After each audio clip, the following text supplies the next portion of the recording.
Quelqu'un qui dit dans le chat, du coup, je suis algérien, je travaille à Lyon dans une entreprise de mécanique de précision et j'en ai marre des racailles de mon quartier. Est-ce facho? Et je vais pas te dire que t'es un énorme facho et que tu es Mussolini en personne. Le problème de justement ta take, c'est que toi, tu es en mode je suis intégré, etc. Mais en fait, l'intégrationnisme est un mensonge. Toi, t'as fait tous les efforts d'intégration, etc. pour essayer de te faire accepter, mais quoi qu'il arrive, tu seras jamais accepté. Ça devrait être ça ton constat. Donc en fait, tu peux comprendre que l'intégrationnisme, c'est un cul-de-sac. C'est pas du tout ce qui va vous aider. Nous, chez les LGBT, on a le même problème de ce truc de l'intégrationnisme. Le fait que on essaye de normaliser au maximum les personnes trans, les personnes gays, qu'on essaye de les intégrer, etc. Alors qu'au final, on se rend compte que cette politique intégrationniste, ça ne donne absolument pas une fin de violence, ça ne donne absolument pas quelque chose qui fonctionne, quelque chose de vraiment effectif, tu vois. Ça finit par donner, les bons et les mauvais. Tu finis par catégoriser les bons et les mauvais. Du coup, à la fin, t'as les bons et les mauvais gays, t'as les bons et les mauvais ceci. Et en fait, les bons servent d'excuse pour pouvoir être violents envers les mauvais, alors que ceux qu'on catégorise comme mauvais ne sont pas mauvais parce que genre ils sont mauvais de base à l'intérieur de leur corps, ils sont mauvais parce que les conditions d'existence dans lesquelles ils existent les poussent vers de la délinquance, de la criminalité, des petits délits et ce genre de trucs, tu vois. Petite précision pendant que je faisais le montage de la vidéo. Là, je pense que c'est vraiment important d'insister sur le fait que concrètement, si on a des personnes qui sont dans la criminalité, c'est avant tout parce que on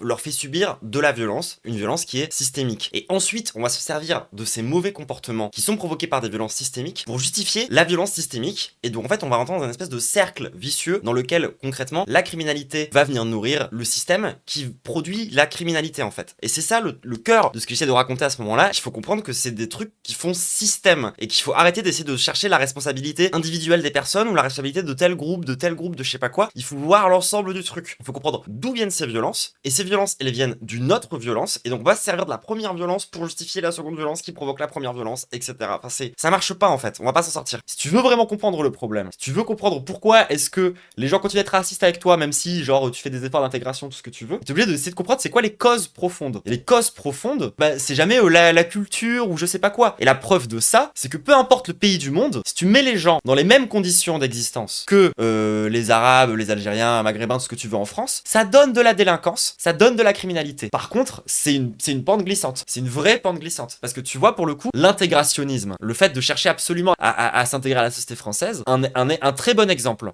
de ça, qui a fini par donner politiquement Éric Zemmour. Éric Zemmour, c'est exactement ça. C'est un mec, déjà, qui insiste énormément pour dire qu'il est berbère et pas arabe, tu vois, parce qu'il a vraiment besoin de se distinguer, qui a fait tous les efforts du monde pour tenter de s'intégrer dans la bonne société, et qui du coup maintenant exige la même chose des autres, et ça finit par donner un mec littéralement fasciste. C'est pas juste moi qui le dis, pour le coup, c'est vraiment des analystes politiques de pointe, c'est tout ce que tu veux. Tout le monde est d'accord pour dire que c'est un facho, c'est un vrai fasciste pour le coup, lui. Et il est devenu fasciste à cause de sa pensée intégrationniste.